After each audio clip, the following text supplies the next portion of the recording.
நிச்சயமா இது சூப்பரான பரிசா தான் இருக்கும்னு நினைக்கிறேன். உங்க பரிசு எப்படி இருக்கு?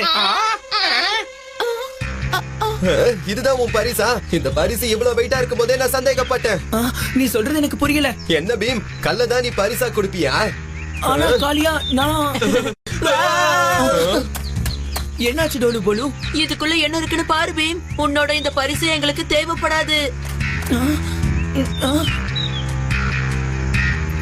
இது நான் கொண்டு வந்த பரிசே இல்ல. எனக்கு கொடுத்த பரிசுல வெறும் இலதா இருக்கு. எதெல்லாம் ஒரு கொச்சி இருக்கு. பொருட்கள் எப்படி மாறிச்சு? இதுல ஏதோ பிரச்சனை இருக்கு. எங்களுக்கு தெரியும் பீம், இந்த மாதிரி பரிசெல்லாம் நீ எங்களுக்கு கொடுக்க மாட்ட. என்ன நடந்துச்சுன்னு கண்டுபிடிக்க நாங்க உனக்கு உதவி செய்றோம். அதுக்கு பின்னாடி யாரோ மறந்து இருக்காங்க.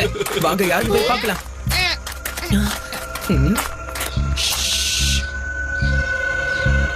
இப்ப எல்லா பரிசுகளும் நம்ம கிட்டதான் இருக்கு.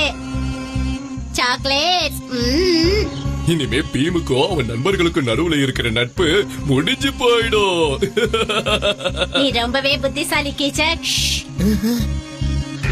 அப்போ இந்த வேலையை கீச்சக்கும் மண்ணும் தான் பண்ணிருக்காங்க. எல்லா பரிசும் அவங்க கிட்ட தான் இருக்கு. நம்மளோட பரிசெல்லாம் அவங்க வச்சுக்கிட்டு இப்ப சிரிச்சுக்கிட்டு இருக்காங்களா? அவங்கள நான் சும்மாவே விட மாட்டேன். இந்த மாதிரி நேரத்துல நாம எல்லாரும் இப்படி Watch Chota Bheema's Universities.blogspot.com. செயல்படணும். எதுவுமே புரியல பீம். இங்க வாங்க, உங்களுக்கு சொல்றேன்.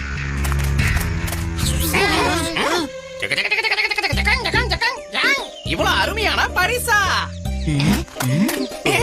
ரொம்ப நன்றி பீம். எனக்கு ரொம்ப பிடிச்ச பரிசா நீ கொடுத்திருக்க.